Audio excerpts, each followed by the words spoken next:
Na semana passada, o Gladson ele fez uma analogia sobre a fé ser como um fogo, que começa muito forte e vai apagando. Eu resolvi trazer essa mensagem baseada nisso, sobre o alimento de todo cristão, que é a palavra de Deus. E na hora que ele falou isso, eu lembrei de algumas histórias que eu já tinha visto há um tempo, de um missionário. Mas antes de contar as histórias, eu queria ler alguns versículos.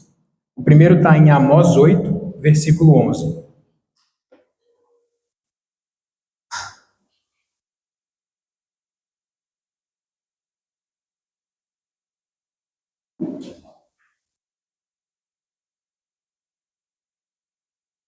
Amós 8, versículo 11.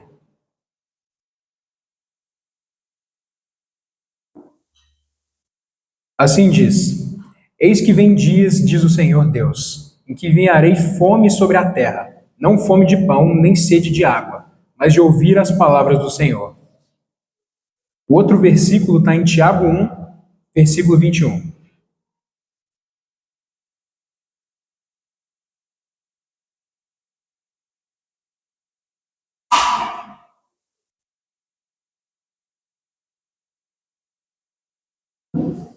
Assim diz: Pelo que, rejeitando toda a imundícia e superfluidade de malícia, recebi com mansidão a palavra em voz enxertada, a qual pode salvar as vossas almas.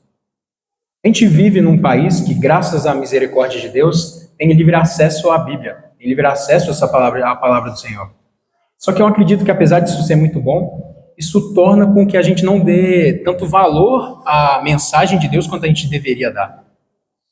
Quando eu lembrei daquelas histórias, quando ele falou isso, eu lembrei de duas em específico, desse missionário que eu segui há muito tempo. Eu não vou nem lembrar o nome dele, para ser sincero. Em uma das histórias, ele, ele contou que ele foi em um país, se eu não me engano, na África, onde o acesso à Bíblia era completamente restrito. E a congregação só tinha um exemplar da Bíblia. E como é que funcionava? Ele chegou lá, no meio da congregação, ele não estava entendendo nada, porque de um lado tinha uma família super feliz, e do outro lado tinha uma família super, hiper, mega triste. Até que o intérprete começou a explicar para ele o que estava acontecendo. A família, pela congregação, só ter uma Bíblia, como é que funcionava? O que eles decidiram fazer para que todo mundo tivesse acesso, já que era proibido? Esse missionário tinha trazido uma Bíblia há muito tempo atrás, um outro, e eles pensaram o seguinte: vamos deixar uma família por mês pegar a Bíblia e ficar livremente tendo acesso a ela, livremente assim, né, porque ainda era escondido, com esse acesso. A família super feliz era a família que estava recebendo a Bíblia para poder ficar um mês se nutrindo e se alimentando da palavra de Deus. Já a triste tinha acabado de passar um mês incrível, tendo livre acesso a uma coisa que a gente não dá tanto valor, e eles estavam se despedindo daquilo. E era assim que funcionava. Se bobear, a família que estava super feliz era a primeira vez deles em anos tendo acesso, de fato, às escrituras. Isso é uma coisa que eu achei muito interessante. E você vê o valor que eles davam para a palavra de Deus. Eles só tinham um mês para devorar a palavra de Deus. E era um momento super feliz, o fato de ter livre acesso a um bem tão valioso, que mesmo por um curto período. Enquanto isso acontece em países onde os cristãos são perseguidos, aqui a gente fica tranquilo. Muitos cristãos mal leem a Bíblia, seja por julgarem já saber demais, por estar muito tempo na igreja ou alguma coisa assim, por desinteresse ou até por falta de prioridade. Eles deixam de se alimentar para se alimentar somente no domingo. A gente sabe que se a gente comer só no domingo, só um dia na semana, a gente vai morrer. Não é assim que funciona. Isso, de fato, quem vem só no domingo, presta atenção nos cultos. E voltando lá para o exemplo do fogo, a gente precisa entender que a nossa fé ela precisa de combustível. Que nem o Gladson falou semana passada, eu acredito que com todo mundo a gente se converteu e aquele fogo, aquela vontade maravilhosa de querer conhecer e conhecer mais e tal, só que isso vai se esfriando ao longo do tempo. As coisas vão se tornando mais comuns. E se a gente não alimentar esse fogo, ele vai apagar. Isso é a verdade. A gente precisa de alimento para permanecer vivo. Em Romanos 10, 17, quem quiser abrir, pode abrir. Romanos 10, 17.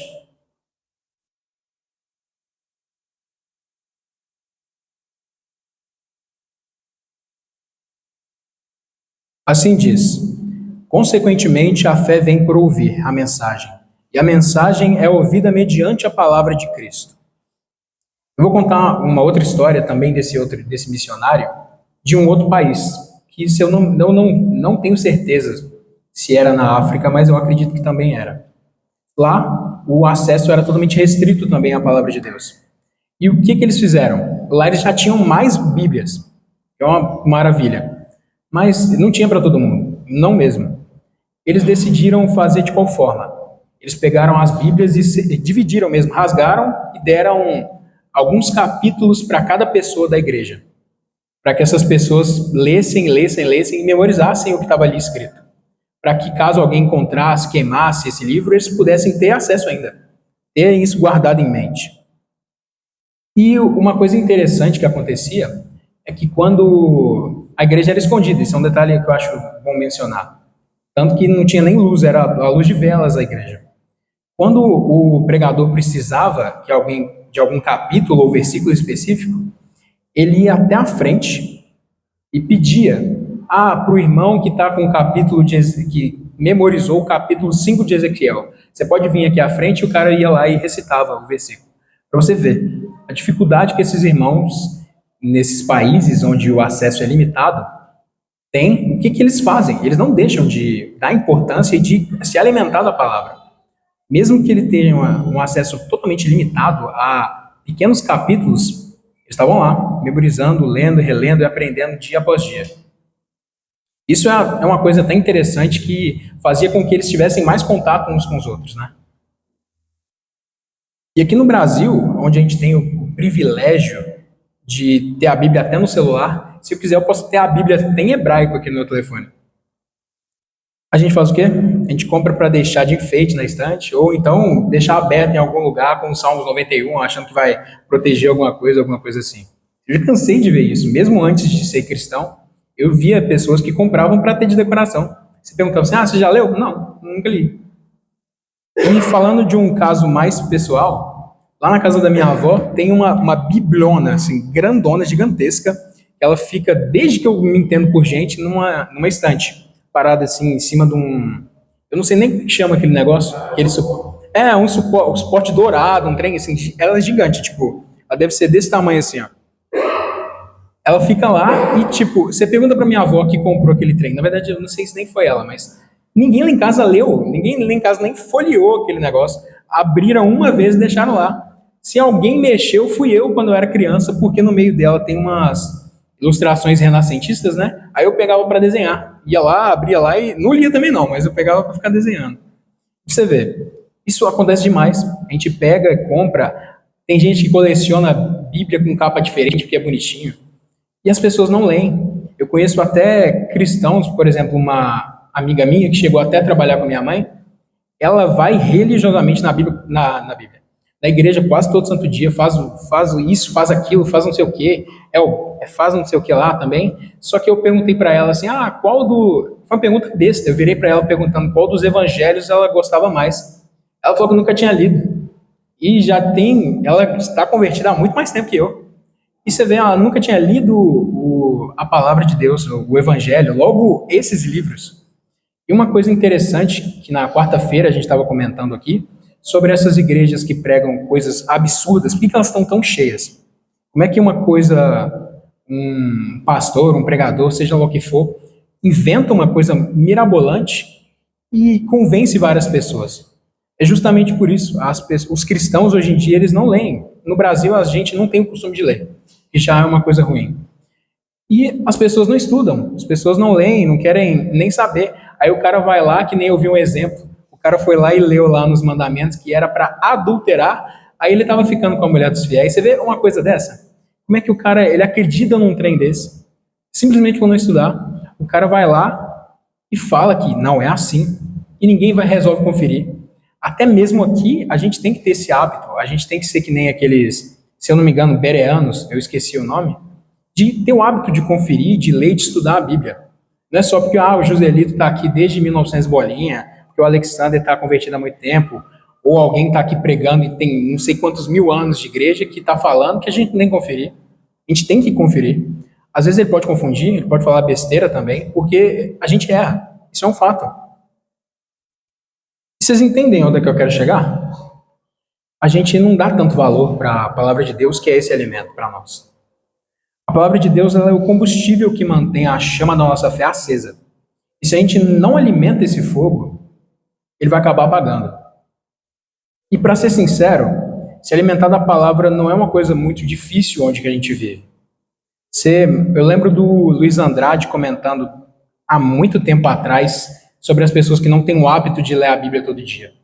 Para ser muito franco, se você tirar 20 minutos por dia, você lê um capítulo, 2. Às vezes até mais, porque tem salmos que é tipo pequenininho. Claro que se você for pegar Salmo 119, você não vai acabar em 20 minutos, mas no geral é muito simples. Inclusive, eu gosto de ressaltar isso. Eu sou uma pessoa que detesta com toda a força do meu coração ler. Mas não dá para ser assim. Depois que eu me converti, eu tive que mudar isso. Eu tenho que ler todo dia, mesmo que seja um pouquinho. Porque senão eu vou enfraquecer minha fé, eu vou deixar de aprender. Aí vai chegar alguém que vai inventar uma coisa aleatória aí e eu vou achar que é verdade. E um detalhe interessante, pelo menos para mim, não é só 20 minutos, mas não é porque eu leio mais. Eu tenho uma dificuldade muito grande em memorizar, em fixar as coisas que eu estou lendo, então eu acabo lendo várias e várias e várias vezes o mesmo capítulo. E isso é bom, porque eu vou aprendendo bastante, mas por um lado é ruim também. Apesar de ler várias vezes, eu tenho um defeito, né, uma falha, eu não consigo guardar o nome de ninguém da Bíblia. Você vai falar, que você lembra do moço lá, não sei, eu sei a história de corre salteado, mas quem que era o cara que estava lá, não faço a menor ideia. E a gente tem esse costume de não estudar. Principalmente eu vejo isso muito, não só aqui, mas nas igrejas em geral, tanto Igreja de Cristo como as outras, as pessoas mais velhas, com mais tempo de casa, elas tendem a deixar de ler cada vez mais. Eu não sei se é por costume, por achar que já é o suficiente estar há 50 anos dentro da igreja estudando e acha que não vai perder nada em deixar de ler. E um fato curioso que eu lembro de já ter visto é uma senhora que ela teve o hábito de todo ano ler a Bíblia por completo. E tem uns 60 anos que ela faz isso. E ela conta que cada vez que ela lê, ela aprende alguma coisa nova. Isso é verdade, a palavra é viva. Não tem uma vez que você vai ler a mesma coisa que você não vai enxergar algo diferente. Até o Alexander estava falando na quarta-feira sobre o tema que a gente estava conversando, de predestinação, que ele nunca tinha parado para pensar num negócio. Ele até pregou sobre aquilo, mas ele nunca tinha parado para pensar nesse detalhezinho. E só para completar, a gente tem uma facilidade muito grande para poder fazer isso. Se a gente não tem tempo, dá sim para a gente escolher algum horário para poder fazer isso todo dia. Dá para a gente pegar um plano de estudos mais simples. Até tem um aqui no canto, que apesar de eu considerar ele muito complicado, porque vai mudando de um para o outro e tal, isso para mim não funciona muito legal. Tem alguns, você pode até fazer o seu próprio, pegar e falar assim, eu não vou ler só os livros históricos, porque eu não conheço as histórias nenhuma. E fazer essa meta com você de ler todo dia. Você não vai gastar mais de meia hora se o capítulo for um capítulo comum, mesmo que seja para parar e anotar. Isso, se você dividir, você pode até fazer isso mais de uma vez no dia, se você tiver mais tempo. E para terminar, eu queria ler um último versículo, bastante famoso, né? O João 8, 31 e 32.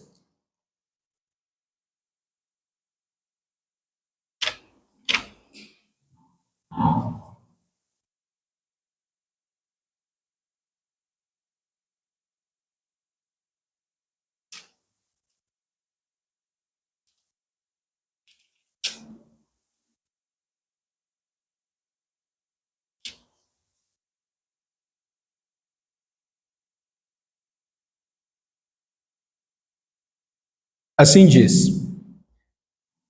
Jesus dizia, pois, aos judeus que criam nele: se vós permanecerdes na minha palavra, verdadeiramente sereis meus discípulos, E conhecereis a verdade vos libertará. A palavra, ela, além de ser o alimento do cristão, ela é testemunha de que a gente está de fato firme na fé. E se a gente não estuda, a gente não sabe a vontade do nosso Senhor.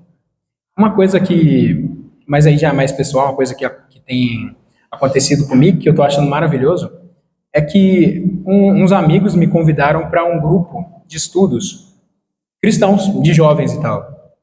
E lá a gente tem umas aulas de 15 em 15 dias, tem os estudos e tal, tá todo mundo seguindo o mesmo plano e a gente vai tirando dúvida.